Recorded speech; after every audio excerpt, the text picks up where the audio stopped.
Just how ugly are you? Buckle up. The James Webb Telescope pays off big time. And forest bathing. No, really, forest bathing. Welcome to the Jay Sheldon Show. Hello, everybody. Oh, man, what day is it? I don't even know anymore. It's Wednesday. Yeah, we are live on Facebook.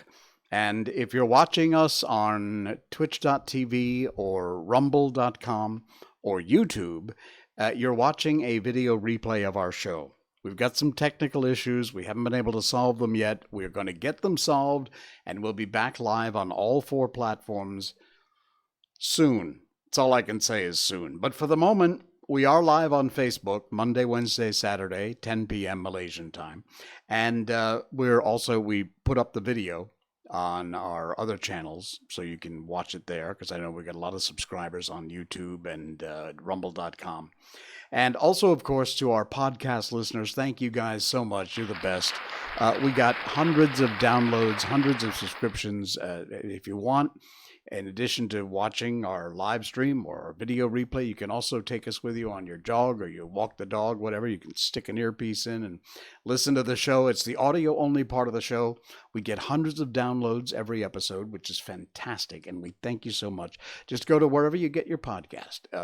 Apple, Spotify, Google, Stitcher, Radio Public, Geo7 in India. We get a big audience there. Thank you, folks. And just look for the Jay Sheldon Show. Just put that in the search bar and then click follow or subscribe, whatever they call it on your podcast supplier.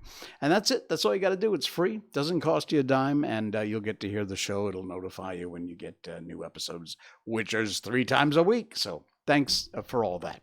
All right, let's get right on to our very first update, and that is, of course, this little woman. Miko Update. Miko Update. She's great. Fantastic. Miko, if you don't know, if you just discovered our show, is our little Shiba Inu dog, and she is doing really, really well.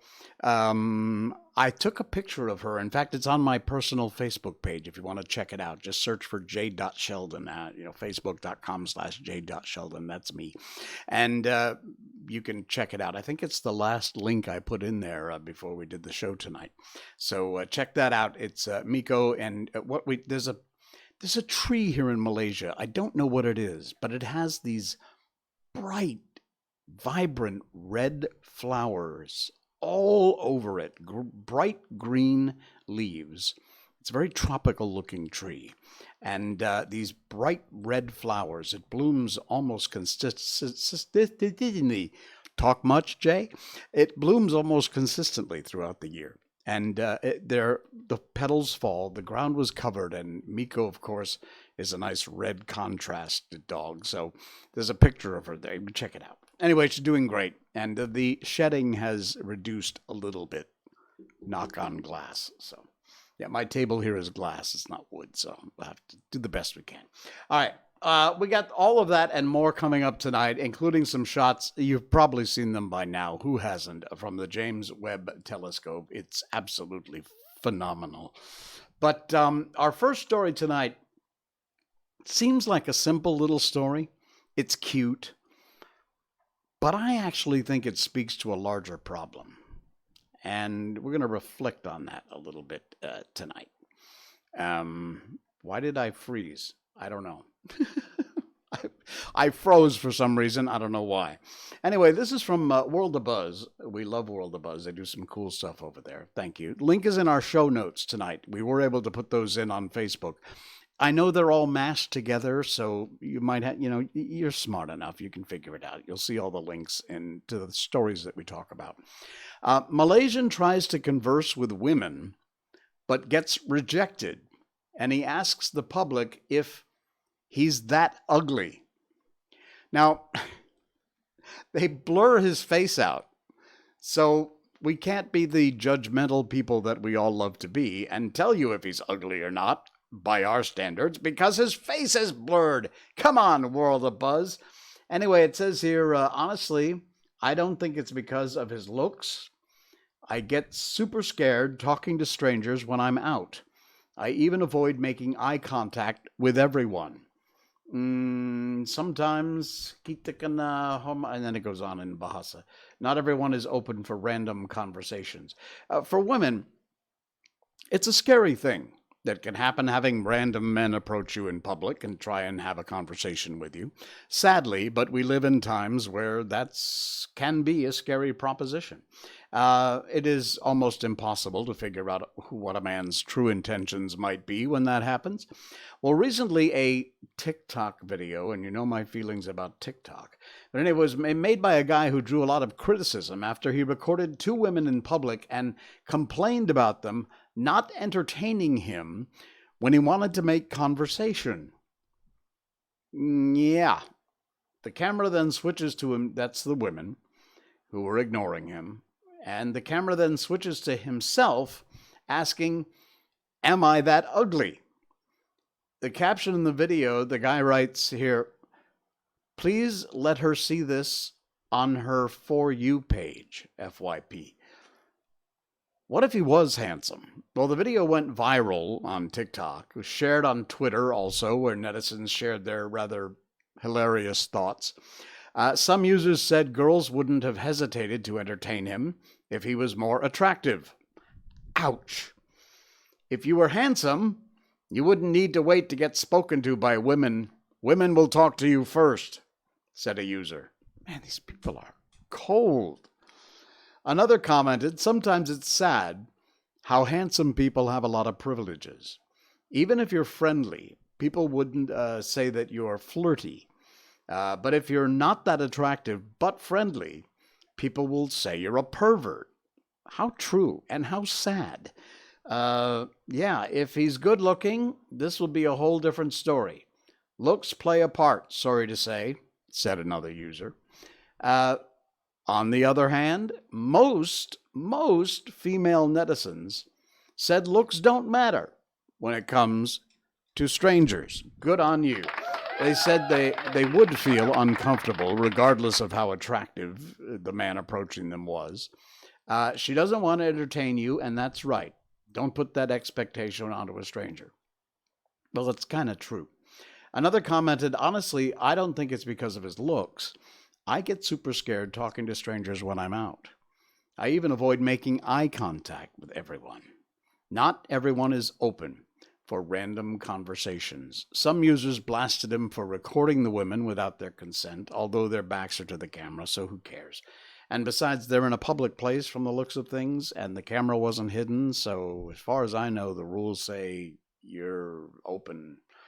Anyway, I don't see the issue because you're a stranger. Okay. Do you think he's out of order? No. Well, first of all, no. I don't think, if you look at this picture here, this is him. This looks like, yeah, see, there's an escalator, a travelator behind him. This is some sort of public place, and he's not hiding the camera. And their backs are to the camera, so don't make some issue out of something that's not an issue. Shut up, sit down, go in the corner and sit down. But, you know, we live in a time where, first of all, you're that concerned with how good looking you are. Don't be. Be you. Be who you are. Confidence goes a long way. Never mind what you look like. So if you're not the most gorgeous guy in the shed, the tool in the shed, as they say, who cares? You have other things. I don't know whether you're good looking or not by my standards because they blurred your picture out. So I have no idea, and I'm not going to judge. But two things that I take away from this story. One is, stop being so damned obsessed about how you look. Content of your character, what's in your heart. I know it's philosophical mumbo-jumbo crap, but it's not crap. It's true. It's what's in your heart, not what's stuck on your face or your six-pack abs or lack thereof. And secondly, we live in a society, it's true, but it's such a shame to say that we live in a society where people are afraid to talk to each other. People are afraid to start conversations. And, man, I know it's true, but how sad is that? How sad is that we live in that kind of a society today? If there were only a way to not live in that kind of, maybe the thing to do is to start conversations with random strangers. You're going to get some people who will reject you, but if you're just, you know, genuinely sincere and genuinely, hey, how are you? Nice day today, huh? How's the weather? Whatever. Why not? Start random conversations. Give it a try. Oh, look, there's my live dashboard. You can see my my telecast going out there. There you go. You see all my settings and everything. Actually, no, there's nothing you can't see on that page, so that's okay. Anyway, all right. Let's get on to the big news. No, actually, one more thing before we move on to that.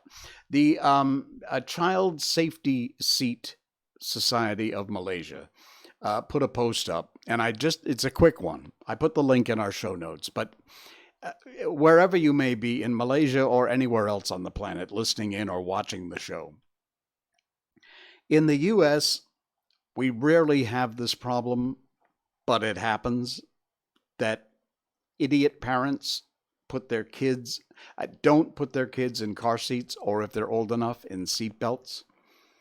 I cannot tell you, I've seen it happen. It isn't pretty. In Malaysia, I can tell you, it's an epidemic. It's an epidemic. You cannot drive down 5 kilometers of any street, any highway, and not see some family, and in the back seat, there's the kid bopping up and down, jumping back and forth between the front seat and the back seat, hanging onto the 2 front seats from the back, looking up at mom and dad. You're trying to kill your family. That's basically what you're trying to do. And if you have a crash, you're going to. Check out the link in our show notes. It's to a post that they put up there. It explains, again, if you think, by the way, that holding your child in your arms is safer than a car seat, you are deadly wrong. You are deadly wrong. An unrestrained baby in your car moving at 50 kilometers an hour meets an accident. The child will wind up a projectile through the windshield, and the impact is similar to falling from a 3-story building or getting hit by a 3.5-ton elephant. If the child doesn't manage to fly out of your hands through the windshield, it will be crushed by you, by your body, and you cannot restrain, you cannot hold this back. The amount of force, it's physics, folks, it's science. When you hit an impact, that kid becomes a bullet, and there is no strong man or woman on earth who can hold it back. If you weigh 45 kilos, the force on your body projected onto your baby between the back of the front seat and you will be equal to 1,360 kilograms of weight.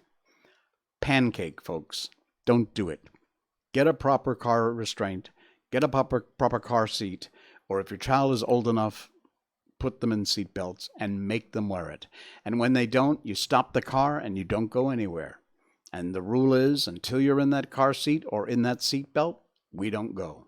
We don't move. Find a place to safely pull off the road. That's the rule. You're not in your seat belt or your car seat, we're not going anywhere. That's the rule. Enforce it.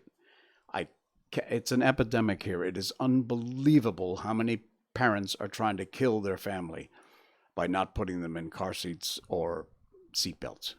Don't do that. Don't be an idiot. Don't be a moron. It happens all the time. I see it. We used to have a thing, the state police in Connecticut would take around to the country fairs and things in the fall. It was called the Enforcer. And you would get strapped in a seatbelt, and it's at a big, tall angle. And they'd pull it up, put a latch on, strap you in, and then pull the lever, and you would go down against the stop. And it was the equivalent of something simple like a 25 mile an hour car crash impact. I think it was called the Convincer, actually, because it would convince you of just how much power a slow 20, 25 mile an hour impact meant. I hope they're still using that thing because it was damn cool. And it was a convincer. It was amazing how many people, once they sat in that thing and felt what it was like to hit something going 20, 25 miles an hour, they were convinced that a seatbelt is a really good idea. All right, now, as promised, on to some fun stuff. The James Webb Telescope. The pictures are out. Is that Oswan? Oswan Shamsher. Hey, nice to see you. All right, thanks, mate. Thanks for popping in. Thank you for liking the stream. Appreciate it. All right, be sure and give us a follow or a subscribe. Thank you. The James Webb Telescope pictures came out yesterday, and I've been beside myself. I've been staring at these things for hours. It is amazing. If you have not seen it, check out the links in our show notes. Among the pictures, now there's the giant one. I'll show that to you in a second. But among the pictures is one that the James Webb Telescope took of the Stevens Quintet. And that is an amazing star cluster, which, strangely enough, you probably heard of it before and didn't know it. It was used in the Jimmy Stewart film, It's a Wonderful Life. Yes, it was. Take a look at this. You may remember this from the film. It's a Wonderful Life, Liberty Films, 1947. There was a picture of the Stevens Quintet. And what they did in the film was the angel Joseph was talking to the senior angel, and they used these galaxy pictures, which back in 1947 were not great, of course, but they used these galaxies to represent the angels. So as in the film they were talking, but these galaxies were the Stevens Quintet, and there on the right-hand side of your screen you will see the picture from the James Webb Telescope in a few days ago of the Stevens Quintet. Look at that. That is incredible. You know what? If you're not excited by this stuff, just put yourself in the box and bury yourself in the ground because you can't get excited. Oh, man, I'm telling you, it is absolutely insane. Let me show you something. I'm going to get shoved out of the way here by my picture, but that's okay. There you go. You've probably seen this before. If you look really closely, in fact, I'll tell you what, let me do this live. I'm going to blow this up and completely cover my face. How's that? There we go. All right. I can't move my mouse around here, but do you see, let's see, where am I? There. Okay. You see up above my finger, you are here, basically right at that little teeny tiny dot is the Earth. That is a picture of the Milky Way galaxy, the galaxy that we all live in. We're sitting in it right now. And you are right there, that little circle at that little pinpoint. You think you're so important. All right? I did this on purpose because that's our Milky Way galaxy. Now take a look at this. Almost every one of these is another one of our galaxies, like the Milky Way. Look at that. That is the image everyone by now has likely seen from the James Webb Space Telescope. That's incredible. Man, every one of those bright spots, they're colored different colors due to the distance they are and how old they are. Every one of those is a galaxy. And you think you're special? There's two ways of thinking of this. If we're the only ones, we are insanely special. The other thing, and the way I truly believe in my heart of hearts, is there is no way. There is just simply no way that we're the only ones. You need the proof. There it is right in front of you. All the links to this and some links to stuff we haven't shared tonight on the James Webb Telescope is in our show notes, wherever that is, here or down there or wherever. If you're listening to the podcast, you'll see it in our description. It's incredible. I've put links there to the main NASA site for the James Webb Telescope and also some of the other photographs. It's amazing. Absolutely incredible. Great stuff. Wow. Check it out. Check it out. All right. We're on to more stupid things now. You know Friends, right? You're familiar with the show. Of course. Who doesn't know Friends? If you don't know Friends, look it up. It's phenomenally popular. It's gone off the air nowadays. It's in reruns all over the place. But this article appeared. It's from bustle.com. And again, remember I was complaining before about the stupid society we live in where we don't have enough conversations with strangers? Well, here's another example of exactly how stupid the society is that we live in. You know, this whole mispronouns, she, him, her, they, them, whatever bullcrap that's going on these days just to confuse things. This is such a joke. Honest to God, it's such a joke. Here's the headline. Friends creator Martha Kaufman opened up about misgendering a guest character. And that's the picture. Sorry I blotted her out a little bit there, but I don't care because she's an idiot. Even though the sitcom ended nearly 20 years ago, wow, Friends remains a go-to comfort watch for a lot of viewers.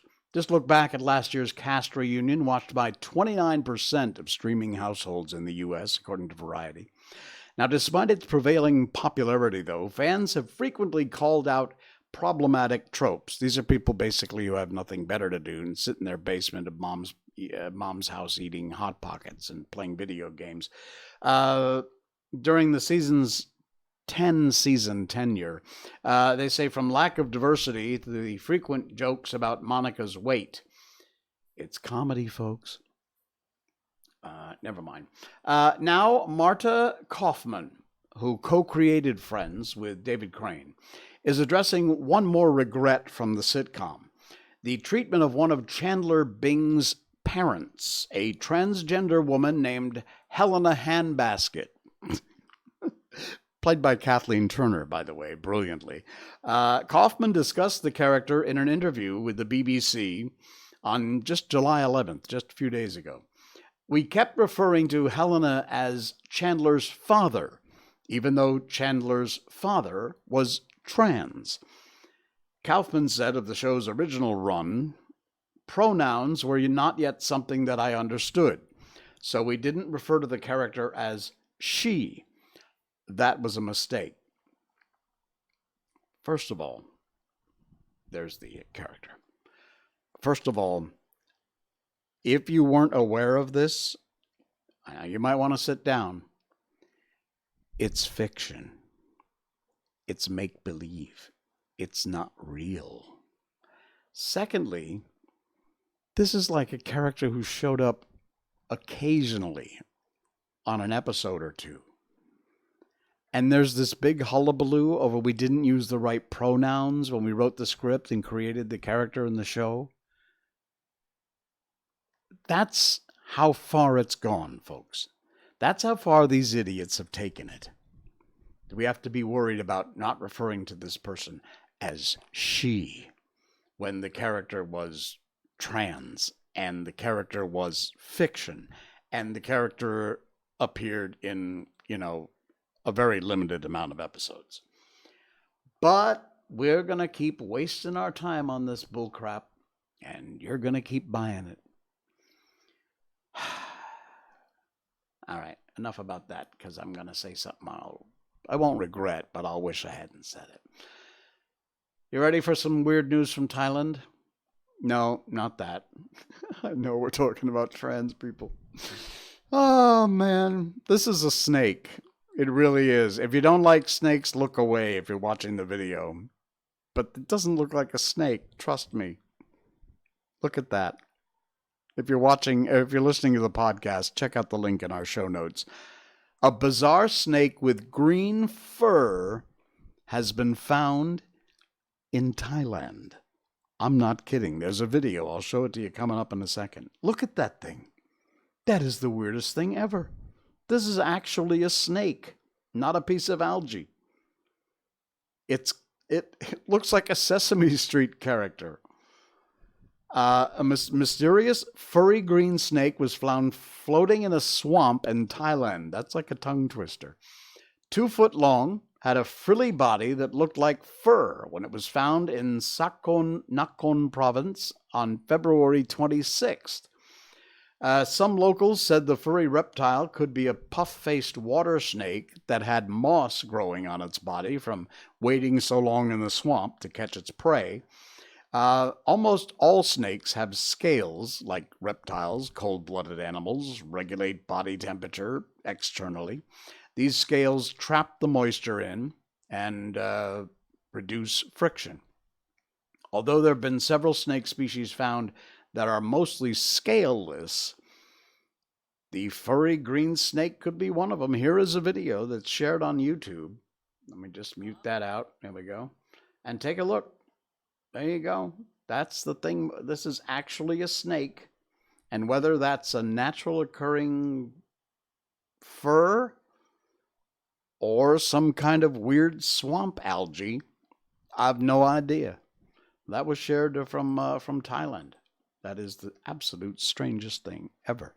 The link is in our show notes. If you want to read the whole story, you can check that out and find out more about it and watch the video. And it's full length. It's got some Buddhist chanting behind it. I'm not sure why, but it's weird.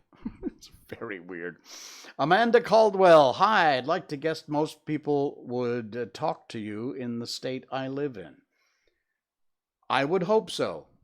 I don't know what state you live in, Amanda, but that's okay. Oh, okay. Anyway, send them along to our live show, which is on Facebook at the moment, but normally it's on 4 channels. Facebook, Twitch.tv, YouTube, and Rumble.com. Just look for the Jay Sheldon Show, or Jay Sheldon. You'll find it. And also, of course, our podcast, which is on all the podcast platforms, Spotify, Apple, Stitcher, Radio Public, wherever. Anyway, so if they want to chat, get in touch, you can do that. Our email is also in our show notes, a description down below or off to the side, one place or the other. show@jsheldon.com. All right. For some reason, I've suddenly lagged in my headphones, and that's really weird. So we'll just deal with it. Okay. Yeah. One more thing. I think we have time. And then we're going to move on to our book, which is Sherlock Holmes. We'll finish up this latest mystery from Sherlock and the gang. All right. This is a cool article. The link is in our show notes, and you must read it. I'm not going to read the whole thing because it's very long, but it's not one of those too long didn't read things. This is worth your time. And it's written by a childhood friend of mine, Melanie McGinn. She's a registered nurse. She's the founder of Health Through Time Nurse Consulting and Coaching. And this is from mainstreetmag.com. And it's an article she wrote about forest bathing. I've heard of this before, but I really didn't know much about it. And again, it's just words on a page, so let me pop over here. But that's the article from Main Street Mag, and that is Melanie McGinn. I knew Melanie when she had a different surname because, that was her maiden name. Anyway, she says, had you asked me a month ago if I would ever write a blog post on forest bathing, that would have been a definitive no. I'm very open to Eastern, Western, and alternative modalities to ease stress, anxiety, and improve overall wellness. But forest bathing? Here in Connecticut, where I live, that's my home state, most of us are surrounded by forests.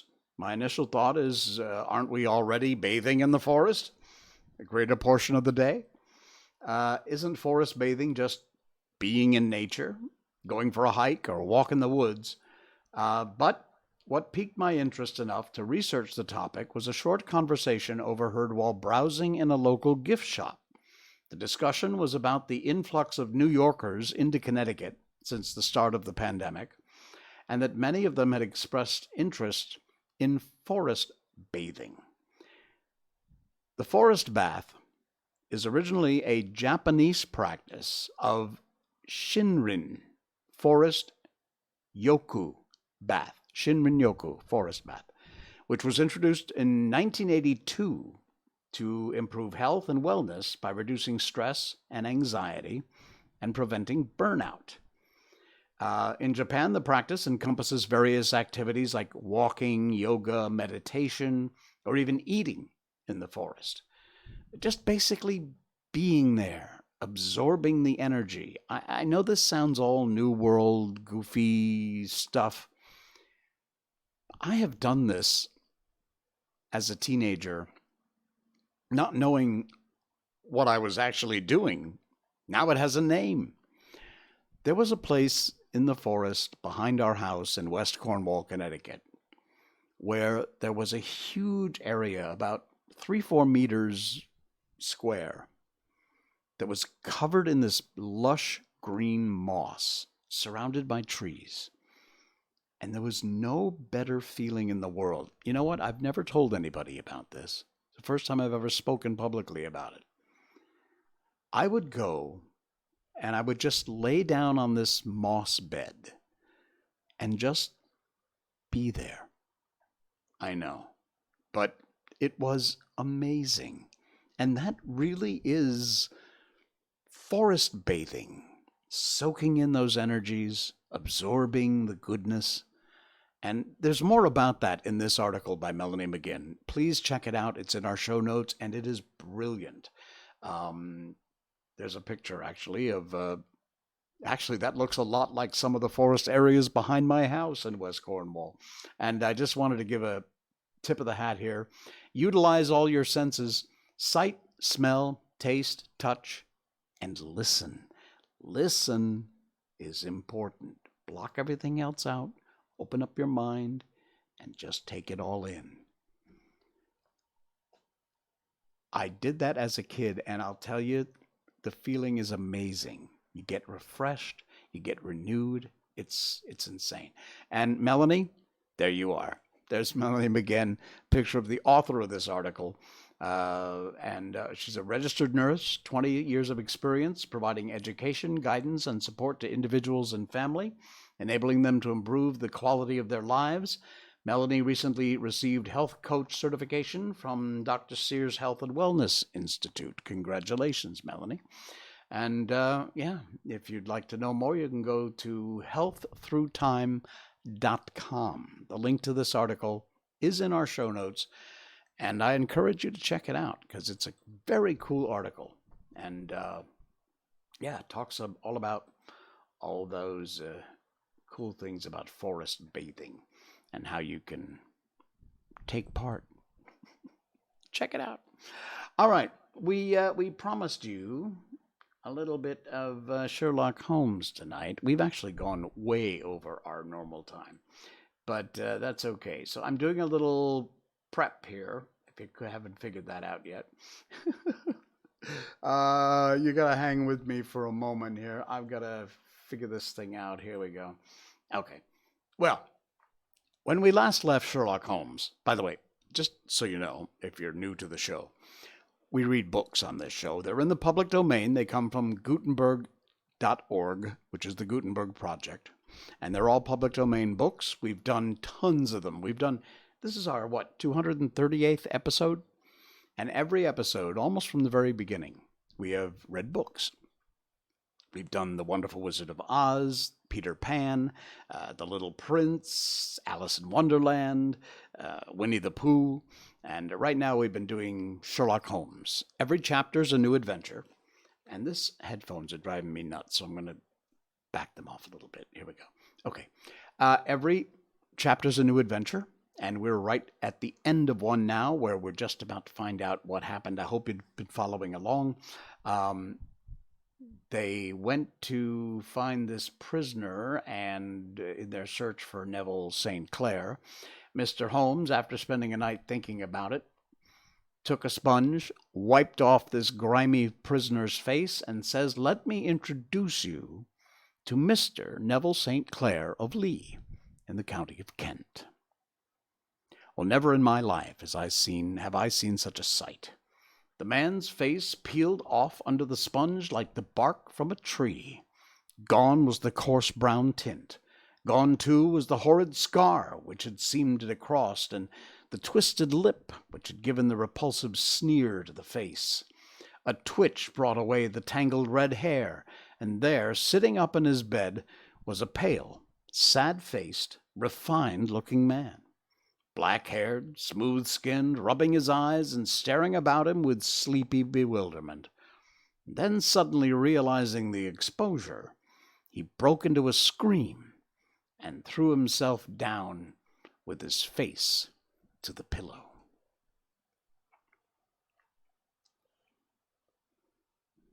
"Good heavens!" cried the inspector. "It is indeed the missing man. I know him from the photograph." The prisoner turned, with the reckless air of a man who abandons himself to his destiny. "Be it so," said he, "and pray, what am I charged with?" "With making away with Mr. Neville's "Oh, come on, you can't be charged with that unless they make a case of attempted suicide of it," said the inspector, with a grin. "Well, I've been 27 years in the force, but this really takes the cake. If I am Mr. Neville St. Clair, then it's obvious that no crime has been committed, and that therefore I am illegally detained." "No crime, but a very great error has been committed," said Holmes. "You would have done better to have trusted your wife." "It was not the wife. It was the children," groaned the prisoner. "God help me. I would not have them ashamed of their father. My God, what an exposure! What can I do?" Holmes sat down beside him on the couch, patted him kindly on the shoulder. "If you leave it to a court of law to clear the matter up," said he, "of course you can hardly avoid publicity.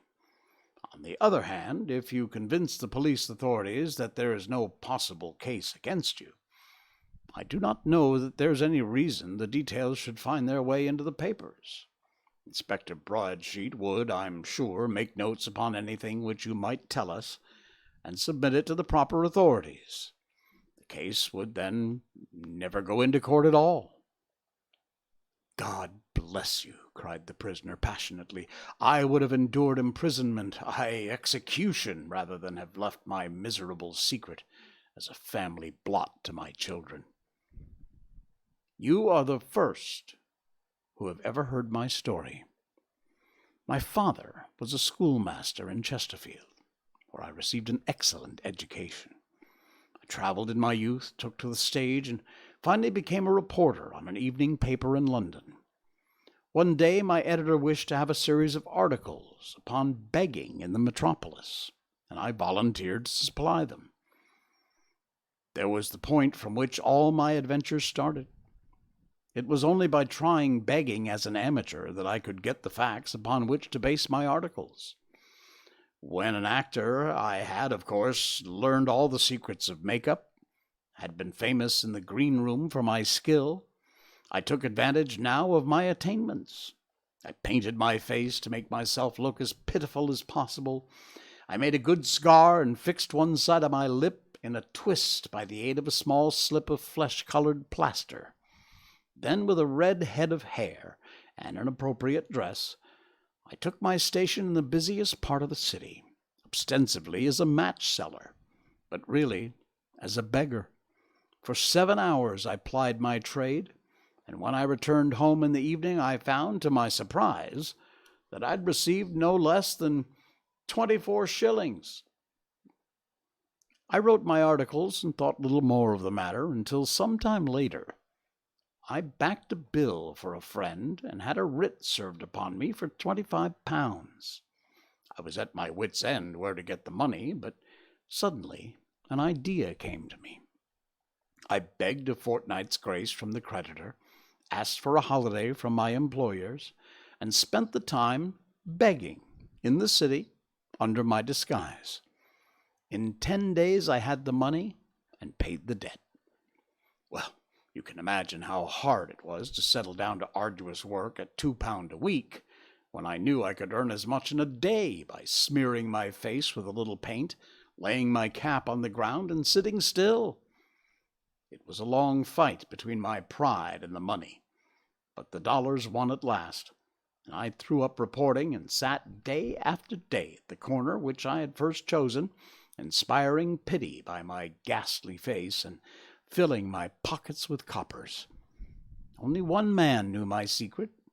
He was the keeper of a low den in which I used to lodge in Swandam Lane, where I could every morning emerge as a squalid beggar, and in the evenings transform myself into the well-dressed man about town.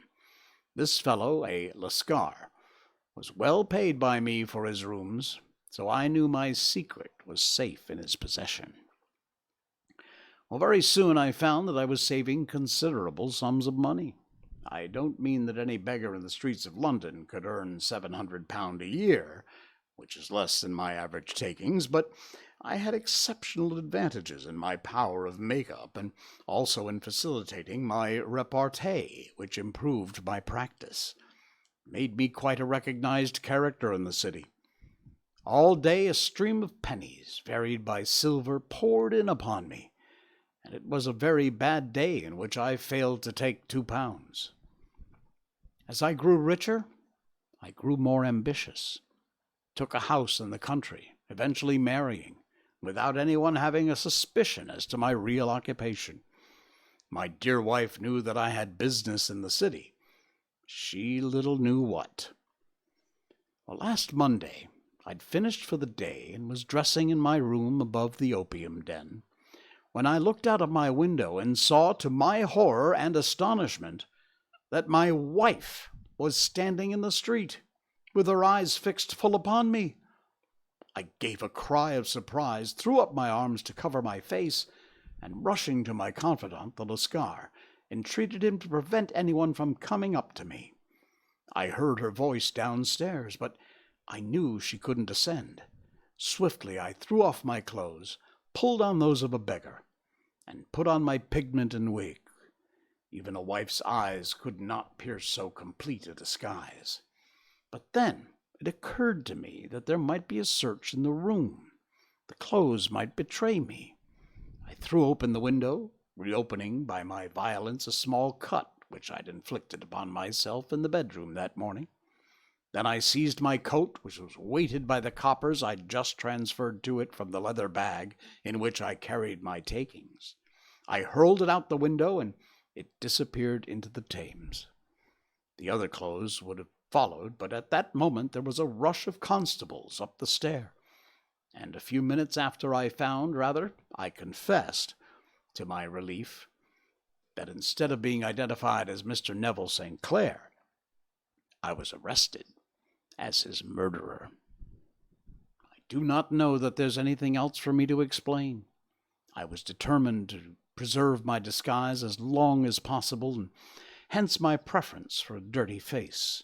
Knowing my wife would be terribly anxious, I slipped off my ring and confided it to Lascar at a moment when no constable was watching me, together with a hurried scrawl telling her that she had no cause to fear.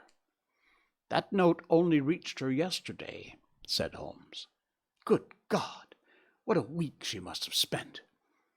"The police have watched this Lascar," said Inspector Bradstreet, "and I can quite understand that he might find it difficult to post a letter unobserved. Probably he handed it to some sailor customer of his who forgot all about it for some days." "That was it," said Holmes, nodding approvingly. "I've no doubt of it. But have you never been prosecuted for begging?" "Many times. But what is a fine to me?" "It must stop here, however," said Bradstreet. "If the police are to hush this thing up, there must be no more of Hugh Boone. I have sworn it by the most solemn oaths a man can take. And in that case I think it is probable that no further steps will be taken. But if you're found again, then all must come out. I'm sure, Mr. Holmes, they are very much indebted to you for having cleared this matter up. I wish I knew how you reached your results."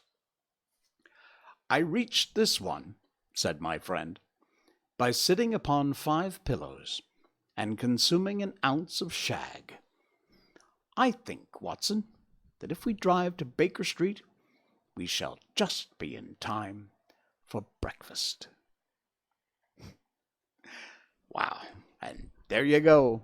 That's how it all wrapped up. Coming up in our next stream on Saturday night, we'll begin a new adventure from the Adventures of Sherlock Holmes. This one is called The Adventure of the Blue Carbuncle. Cool. All right. We'll have that for you coming up Saturday night. Hey, thanks so much. We had lots of folks coming in and out of the stream tonight. We really appreciate it. Be sure you give us a like and a follow, subscribe, whatever it is. Whether you're watching on rumble.com, YouTube, our YouTube channel over there, and also twitch.tv, and of course, Facebook, where we are live, and we'll be live again on Saturday night. That's going to do it. I will see you again Saturday. This is the Jay Sheldon Show. Have a good night, everybody. There I am. Say goodbye.